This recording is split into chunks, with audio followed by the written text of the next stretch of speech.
Georgia, 1857. On the red clay edges west of Savannah, where the summer heat sank into every weathered plank and the air smelled of rotting magnolia and iron, stood Franklin Hill, a cotton plantation ruled with an iron fist by Jeremiah Blackwood, a name that whipped like a lash through both the fields and the slave markets of Atlanta and Augusta.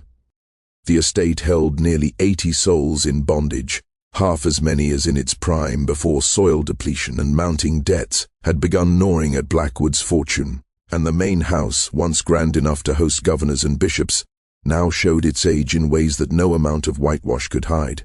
Cracked columns jutted like teeth in a skull grinning across the muddy yard, paint peeling in long strips, to reveal rotting wood beneath. Windows that should have shone now bore years of grime, making interior rooms perpetually dim even at noon.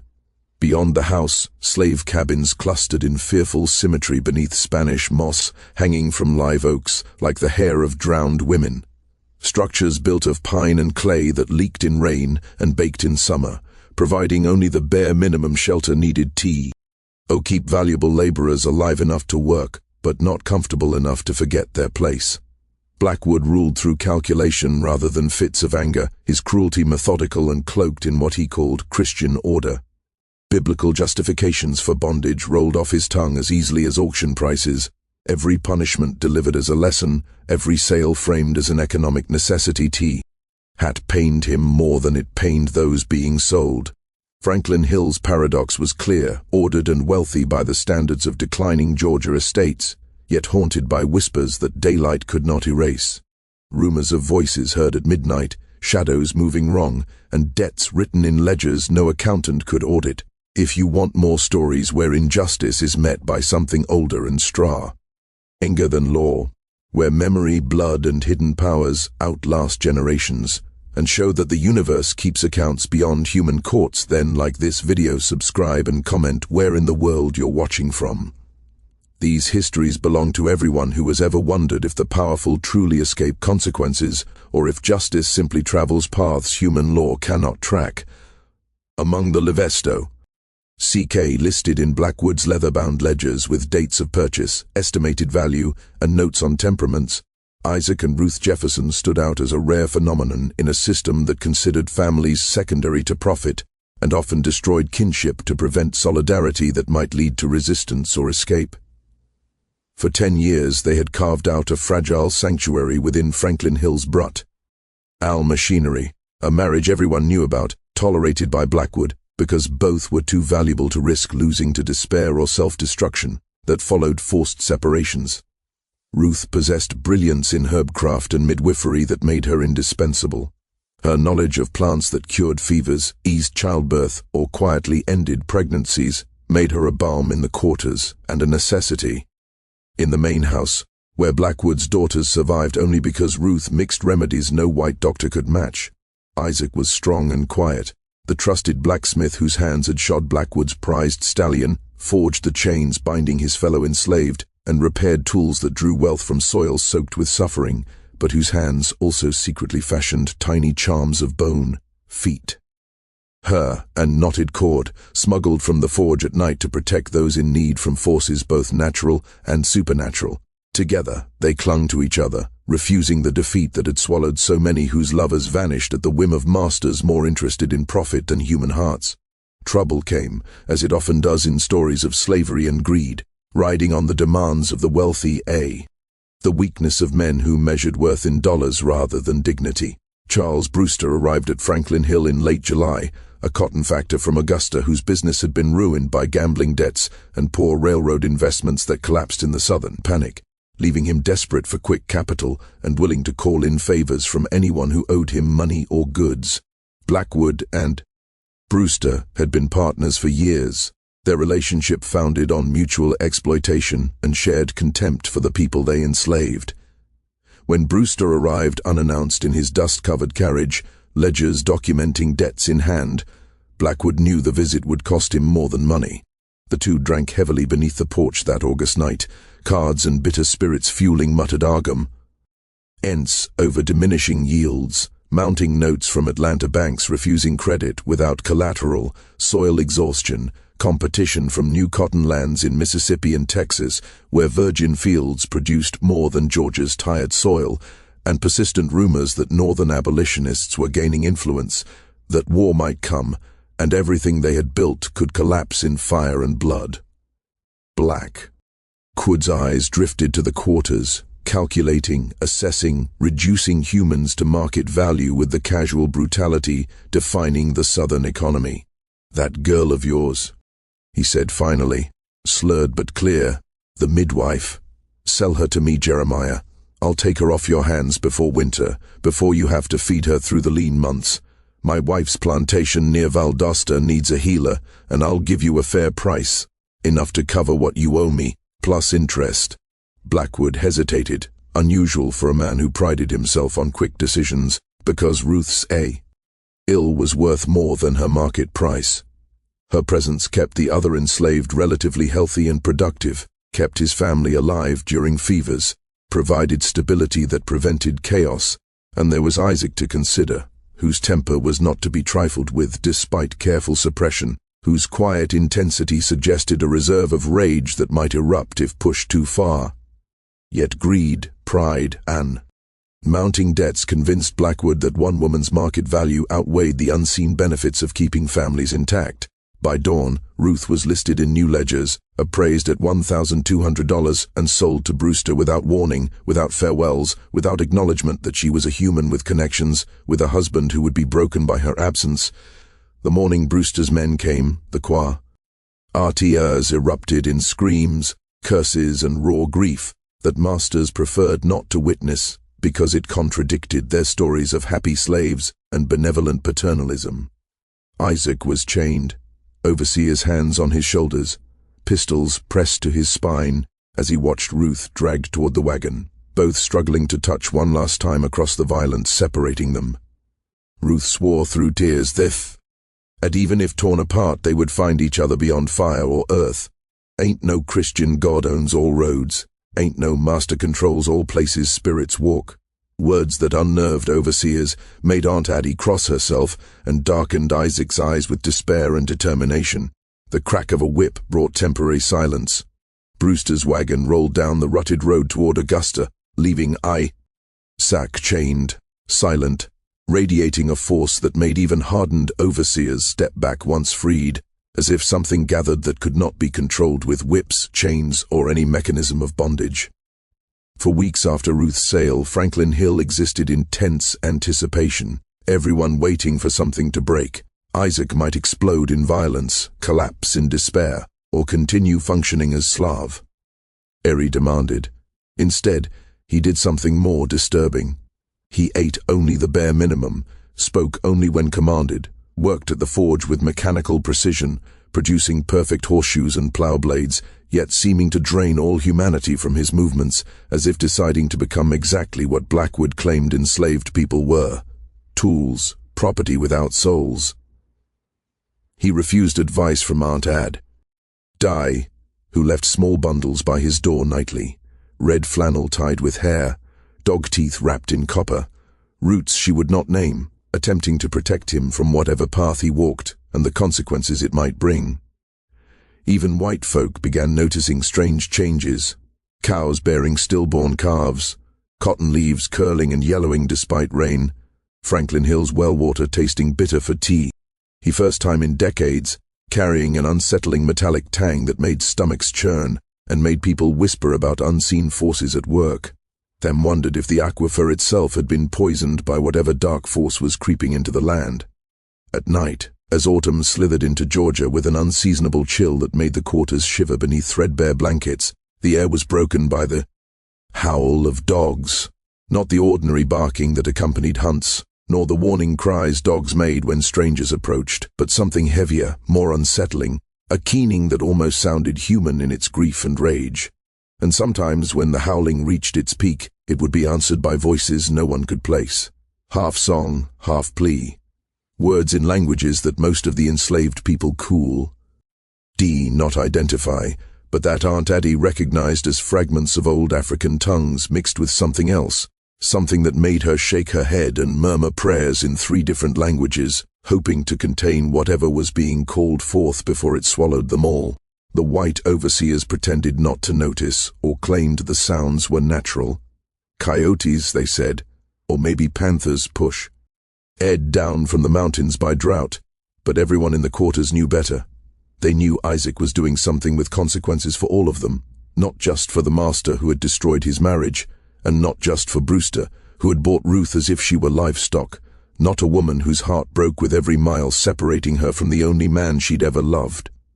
It began with small things that could be dismissed individually, but which accumulated into a pattern that even the most skeptical had to recognize meant something. A white child, the youngest daughter of the plantation's overseer Lan, fell ill with a fever no doctor could diagnose or cure. Her temperature rose so high that they wrapped her in ice and prayed over her with desperate intensity, and the fever would only ease when someone, no one ever discovered who, left a silver coin on the steps of the quarters. Even after she recovered, she spoke in her sleep of shadows moving across walls, black men dancing where their chains did not reach. Descriptions so vivid and disturbing that her mother forbade any mention of them and tried to convince herself that fever dreams meant nothing. Blackwood, in a growing paran. Oya fired 3 house servants, convinced the quarters were plotting against him, that Ruth's absence had ripped a hole in whatever protection his own wife believed keeping the healers close had provided. She never fully explained what she meant by protection, or what exactly required guarding, only sensed that something vital had shifted in Franklin Hill's spiritual balance, and that the change threatened the white people who had built their fortunes on black suffering. In Savannah's First Baptist Church, where Blackwood attended with showy regularity to demonstrate his piety and social standing, people whispered that a curse had been placed on Franklin Hill, that someone in the quarters was practicing African conjuring condemned from the pulpit but secretly believed real, because NY strange misfortunes happened to those who crossed root workers or hoodoo practitioners. Rumors grew when Isaac was spotted most nights near the old slave graveyard behind the stable, a patch of land where dozens of nameless people had been buried without markers or ceremonies because white owners didn't think enslaved dead deserved the kind of memorials given to their own families. Witnesses reported that Isaac would kneel in the dirt for hours, murmuring into the shadows, digging shallow holes with his bare hands, arranging bones in circles that formed patterns no Christian would dare interpret.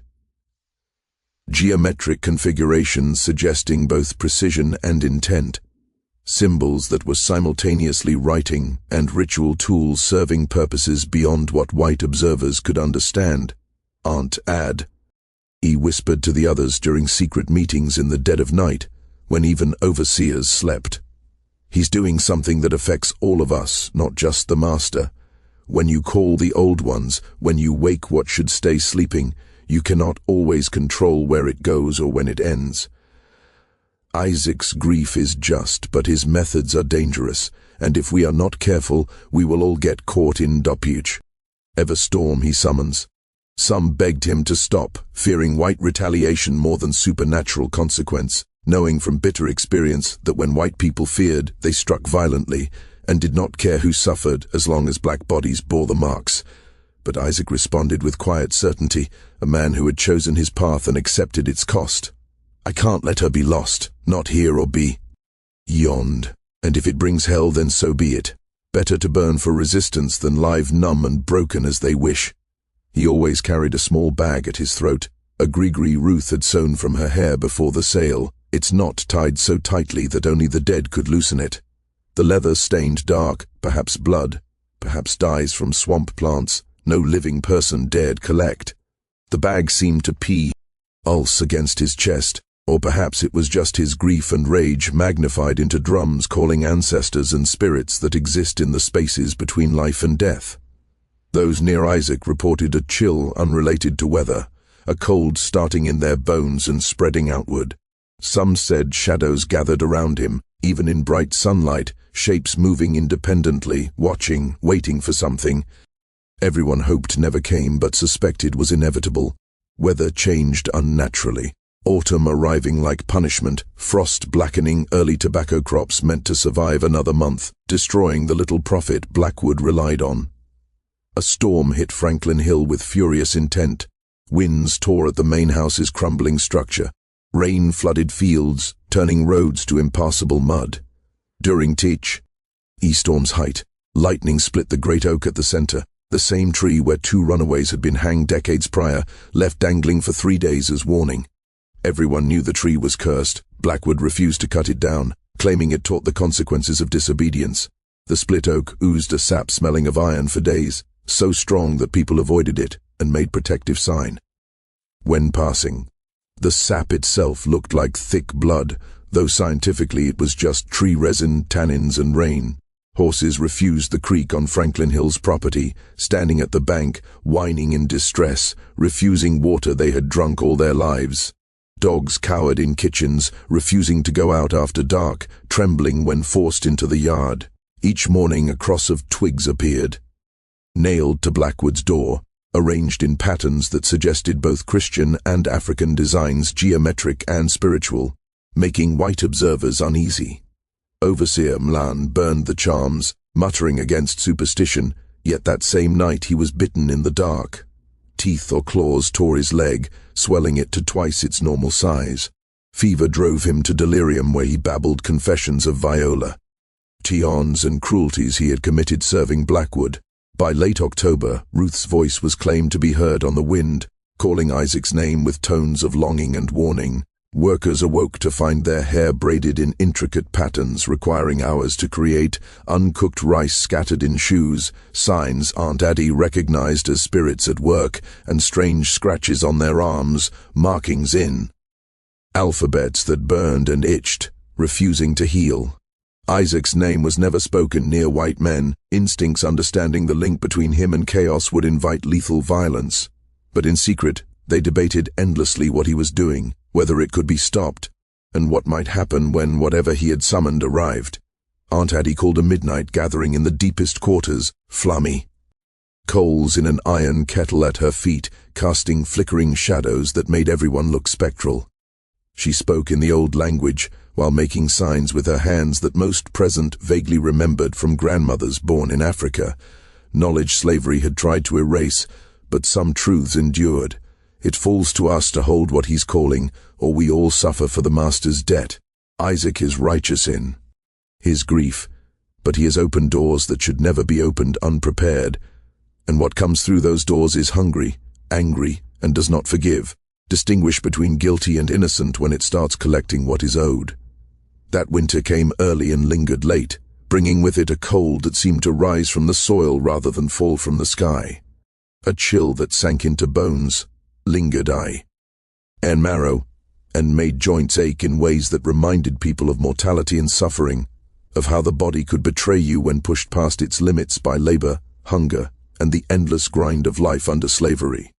Blackwood's health began failing in ways doctors couldn't explain, constrained by their limited knowledge of medicine and even more limited willingness to consider that some sicknesses be spiritual rather than physical. He developed nightmares that woke him screaming, dreams so vivid and disturbing that he refused to sleep in his bedroom, choosing instead to spend nights in his study, with every lamp lit and a loaded pistol on the desk within easy reach. What he thought he could shoot to defend himself from dreams was unclear to anyone but him, and maybe even he didn't know, that he needed some kind of weapon against forces he couldn't name, forces that terrified him far more than any physical threat ever had. The dreams, as he described to his wife during rare moments when terror broke his pride and made him seek comfort even from a woman he'd treated with decades of casual contempt, showed Ruth standing at the foot of his bed, sometimes silent, eyes reflecting amplight in impossible colors, sometimes stirring a boiling pot, beckoning him closer with gestures promising relief from suffering, but carrying a threat more profound than any direct violence. The steam from the pot would fill his mouth, throat, and lungs until he woke gasping, convinced he was drowning on dry land. His nose began bleeding without warning, crimson staining collars and pillowcases, and handkerchiefs pressed to his face during meals when the bleeding started suddenly and lasted hours despite every remedy the doctors tried. His hair, once thick, dark, and carefully maintained through expensive tonics and grooming, began falling in clumps he found on his pillow in the mornings, handfuls slipping away whenever he ran his fingers through what remained. Within 2 months he went. From a full head to patchy baldness, looking decades older, diminished, as if the decay of his body reflected the moral rot he had long hidden behind wealth, status, and a confidence born from never answering for his cruelties. He began sleeping with the Bible open on his chest and a pistol beside the pillow. Whether he believed scripture or bullets would protect him, no one knew, and neither of. Feared defense against dreams that came whether awake or asleep, visions blurring the line between nightmare and waking hallucination, until he couldn't distinguish reality from the supernatural terrors his mind conjured or received from beyond his comprehension. Shadows in his study lingered even with multiple lamps burning, dark patches moving wrong, feeling wrong, sometimes reaching toward him with unmistakably hostile intent. More than once, his wife found him pressed against the wall, pistol raised, shouting at corners empty to her, but filled with whatever he could see, which terrified him beyond any rational response. A rotating series of doctors, preachers, and self-styled witch-finders tried to diagnose and treat Jeremiah Blackwood, each arriving confident, leaving with confidence, shattered by inability to relieve or even explain what they had witnessed. Some burned cedar, sweet grass, and other plants said to protect, filling the house with smoke that stung eyes, but did nothing to ease Blackwood's torment. Others knelt in prayers from dawn to dusk, calling on Jesus, angels, and saints to expel demons or evil spirits from Franklin Hill, and yet their prayers seemed to worsen his condition, as if whatever haunted him resented Christian intervention, answering by intensifying attacks. One zealous Methodist preacher attempted an exorcism, following rituals he learned from a book on European witchcraft, commanding demons to leave in God's name, sprinkling holy water, shouting Latin poorly memorized. That night the preacher was found unconscious in the yard, scratches on face and arms resembling writing in a script no one recognized. He fled before dawn, never speaking of it again except to warn clergy away from that cursed place, where a man who sold families, broke marriages, and traded human hearts for profit began seeing his victims in dreams and shadows. When the spirits called by grieving husbands refused to let death or distance halt their accounting. When Voodoo proved some debts are collected not in courts but in nightmares that never end, graves that never rest, subscribe to witness justice beyond law, like if you believe the universe keeps books that balance eventually. Comment where in the world you are watching, because stories of resistance and reckoning belong everywhere. Humans have suffered under systems claiming inevitability but proving temporary. At Aunt Ad's urging, the quarters remained as quiet as possible. Everyone careful, watching, trying not to draw white attention that might bring indiscriminate violence when masters, frightened, sought targets. The enslaved carried out their work with heads down, mouths shut, obeying orders with mechanical precision white people interpreted as natural inferiority. In truth, it was a sophisticated survival strategy refined over generations. They knew from bitter experience that when whites saw devils and spirits, black bodies usually paid the price, accused of witchcraft, conjuring, or other crimes to justify violence. They were determined not to give Blackwood or his overseers reason to turn spiritual terror into physical harm against defenseless people. Isaac had stopped speaking, except when directly commanded by overseers needing his blacksmith work despite the chaos. He moved like a spectre through the forge, where he had long made both tools of oppression and secret charms offering spiritual protection against violence. His hands, once precise, were black with ash that wouldn't wash off, as if the forge's fire or his midnight work had marked him permanently. His eyes, rimmed red from sleeplessness or weeping, sunken in a gaunt, skull-like face. Those who came close reported heat radiating from him despite winter cold, as if fires burned inside, not from the forge, but from spiritual labor between visible and unseen realms. Only at night did sound escape, a low hum from sunset until dawn. The tune shifted with wind and moon phases, sometimes echoing African song, remembered faintly from ancestors, sometimes sounding non-human, as if earth itself groaned under weight. or spirits spoke in pre-human tongues. The hum resonated in listeners' bones, comforting and terrifying, protective and threatening, as if whatever Isaac called was both shield and sword, guarding the oppressed, striking the oppressor, guided by logic where justice and vengeance might be won. On a night of a full, low-hanging moon over Georgia Clay, like a watching eye remembering everything, a crow landed on Blackwood's window, tapping with its beak, softly at first, then with relentless force, until the glass spidered with cracks spreading like frozen lightning. Blackwood, at his desk writing letters to creditors about unpaid debts, watched the crow work methodically to pierce the BO. Undery between outside and inside, between the natural world and the domestic space he believed safe. He understood with perfect clarity this was no ordinary bird, but seemed more like a messenger, or perhaps an instrument of some force Isaac had called, and that when the glass finally shattered completely, something would come through that window that pistols, prayers, or any tool white men used. To hold power could not stop. That evening, every morsel Blackwood tried to eat turned sour in his mouth, bread rotting between plate and lips, meat tasting foul though freshly cooked, milk curdling even as he poured it into his cup. He went to bed both hungry and afraid, lying in darkness, because even lamplight now felt threatening, casting more shadows than it removed.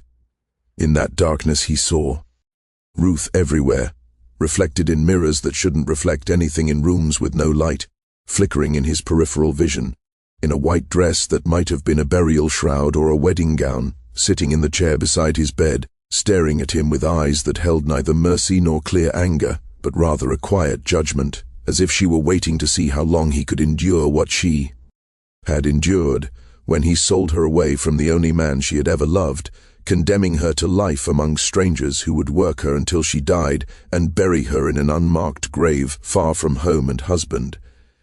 He began seeing Ruth everywhere during his waking hours, as well as in the rare moments he managed sleep, in the faces of strangers on the road who would suddenly turn, their features shifting, into hers for a brief moment before returning to their own, leaving Blackwood questioning whether he imagined it or if something truly followed him, tracking him, waiting for the perfect moment to make itself fully known. She appeared in mirrors throughout the house, standing behind him as he glanced at his own worn face, and when he spun to confront her, there was nothing but empty space, within lie the lingering feeling that something had just been there, observing him, retreating only when he tried to face it directly.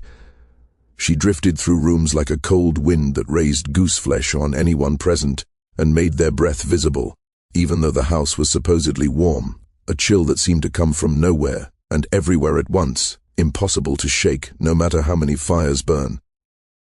Or blankets piled on shivering bodies, the presence of Ruth, or whatever everyone at Franklin Hill came to call Ruth's presence, whether truly her spirit or some manifestation of Blackwood's guilt, or something else entirely, weighed on the entire household, not just Blackwood. His wife and children, and the few remaining house slaves, after most had fled or been sent away, felt it too, as Blackwoe. Odie's paranoia led him to see plots and betrayal in every glance and gesture. Constance, who had spent decades keeping up the pretense that their wealth came from honest labor rather than stolen lives, turned to laudanum and opium, sinking into stupors to escape the reality of what her husband had done and the consequences. It seemed to be bringing down on them all. Their daughter Margaret refused. Wasting away into a skeleton wrapped in expensive dresses, claiming she could not swallow anything because she felt hands around her throat every time she tried. Invisible hands that squeezed just enough to make breathing hard, but not enough to kill, keeping her trapped in constant panic that no amount of reasoning could relieve.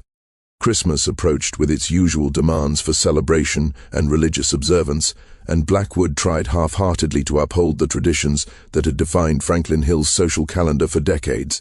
But the festivities felt hollow with him as host. When the master of the house jumped at shadows, spoke to people no one else could see, and sometimes broke down crying during dinner, guests would leave early, making excuses about urgent business, but actually fleeing whatever madness or curse had claimed the estate that had once seemed the height of Georgia prosperity. He begged his daughter to summon Charles Brewster to convince the man to undo Ruth's sale, offering double the price he had received, plus interest and penalties, ready to bankrupt himself if it would end the torment, destroying him body and soul, a torment he now believed had been caused by separating Isaac and Ruth, breaking apart a marriage that some force stronger than Georgia law had recognized as sacred, no matter what statutes claimed about the marriages of enslaved people. But no reply came from Brewster, and eventually Blackwood learned why. Brewster himself had suffered a series of calamities that suggest the horrors of Franklin Hill were not confined there, but followed everyone involved in Ruth's sale, exacting payment from all. His barn collapsed in a storm too weak to cause such destruction, killing 3 valuable horses and ruining thousands of dollars of equipment. His eldest son died suddenly from a fever that struck within 48 hours. Doctors, baffled and suspecting poisoning, LD not identify the cause. Half of his field hands deserted for the river during the night, despite knowing capture meant whipping or worse, claiming the devil's wife haunted Brewster's estate, that voices called their names, shapes moved between cabins, and cold hands touched them in sleep. On Christmas Eve, the river rose higher than anyone remembered, flooding fields never before submerged, too, turning roads into impossible swamps that isolated Franklin Hill from neighboring plantations and trapped everyone on the property, forcing tense and terrified proximity. The water seemed unnatural, darker than it should be, smelling of iron and decay, carrying floating shapes people dared not look at closely. Some moved against the current as if with intention. That evening, as darkness fell and enslaved prepared their own hidden celebrations, Blackwood stumbled into their quarters in a fevered trance, barefoot despite the mud and cold, nightshirt soaked in sweat or river water, shouting for Ruth to return, begging for forgiveness with a roaring, sobbing voice, asking her to end the torment he had earned through decades of cruelty toward people he convinced himself were not fully human.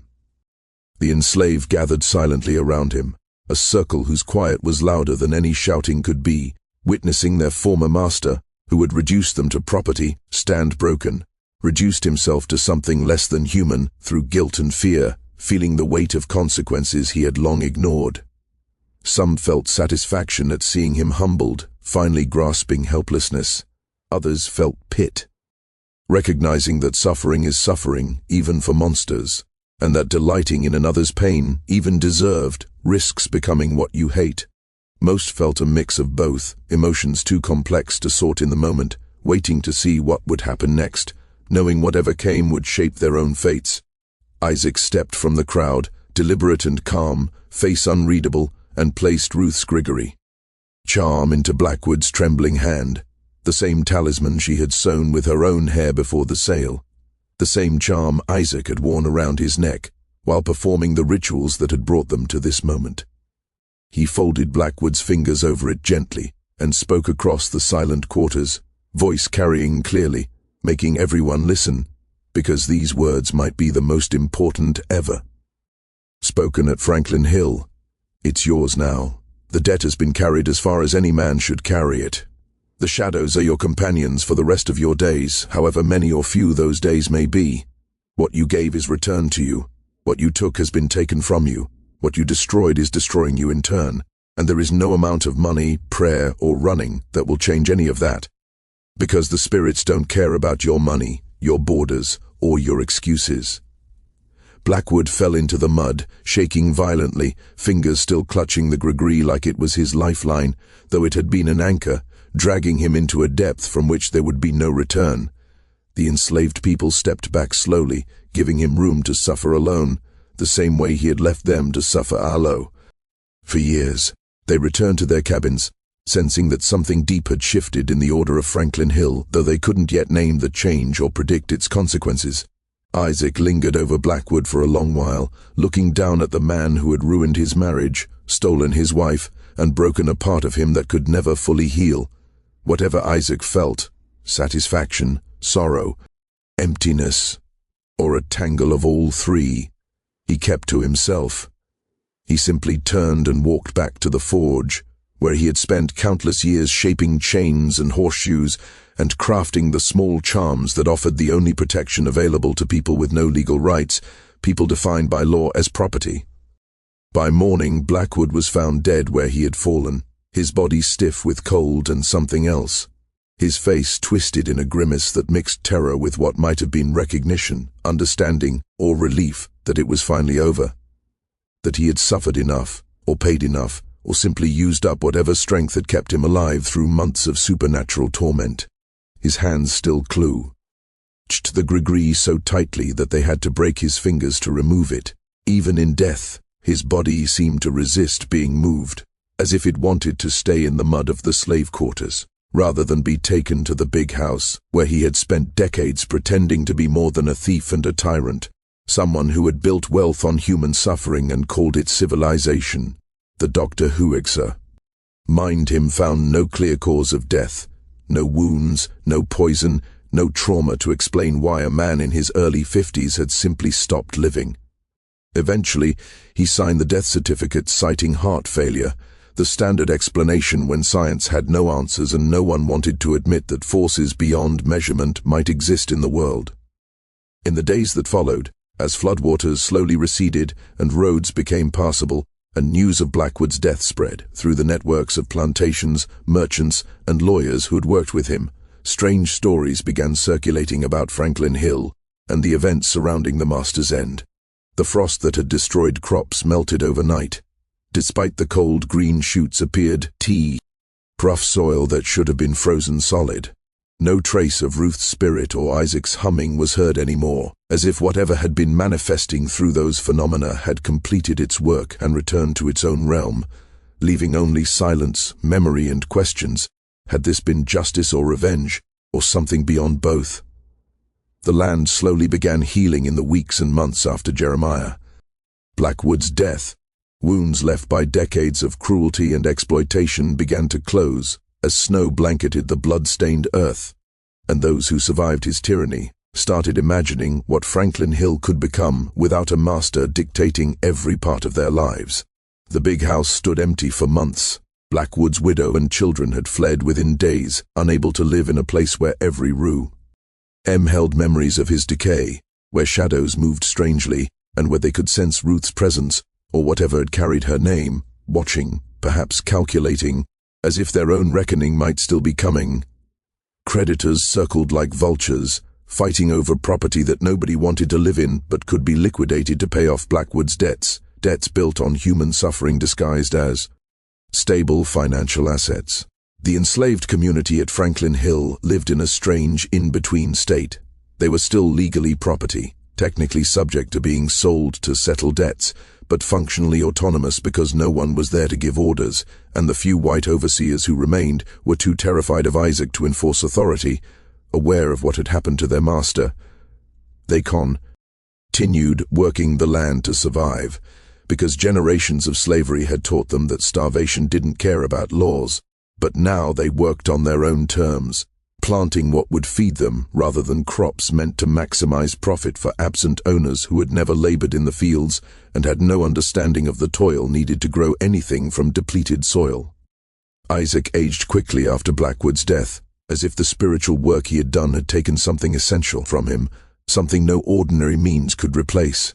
Calling down the forces that destroyed Blackwood had required sacrificing parts of himself he could not regain. The ash that stained his hands never fully washed away, permanent marks that reminded everyone who saw them of what he had done, the debts collected and the prices paid. His eyes, always intense, burned with a mix of satisfaction, sorrow, or the emptiness that revenge leaves behind when it fails to fill the void of loss.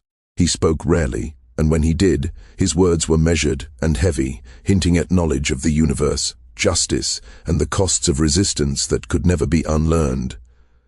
Aunt Addie tried to help, mixing remedies to heal his spiritual wounds and performing rituals to sever dangerous connections he had formed. But Isaac waved her off with gentle stubbornness, saying he had accepted the consequences when he began, and trying to escape them now would be impossible and dishonorable. What I called, knowing the price. He told her one night in her cabin, candles burning and protective charms hanging from every rafter. Ruth is gone, never coming back in this life. What I did to Blackwood doesn't bring her back or undo the pain of losing her. But at least he knows now. At least he died knowing you can't just take from people and expect the world to ignore it. At least there's that.